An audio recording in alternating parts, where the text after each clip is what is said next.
来这个巴黎奥运结束了后，巴黎帕运8月2到要煞咧举办。台湾是派出着13位的选手参加着7项的项目。永暗帕运的好手就要来出发咯。总统赖清德特别参加下晡的授旗典礼来勉励选手。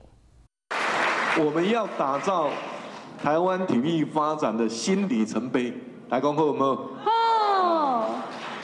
那各位台湾英雄，无论你们是初次挑战，或是再度参赛，我都要代表国人祝福各位，也要感谢各位。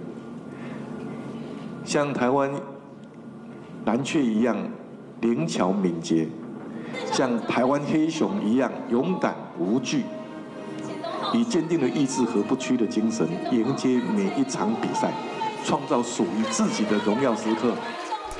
为新兴障碍者所举办的巴黎帕运，台湾有13位的好手来参加。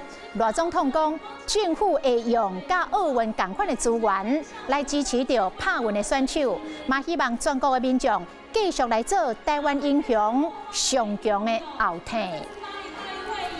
Hello， 我是张新文。想要抢先掌握最及时的新闻资讯吗？赶快订阅、按赞、开启小铃铛，锁定华视新闻 YouTube 频道。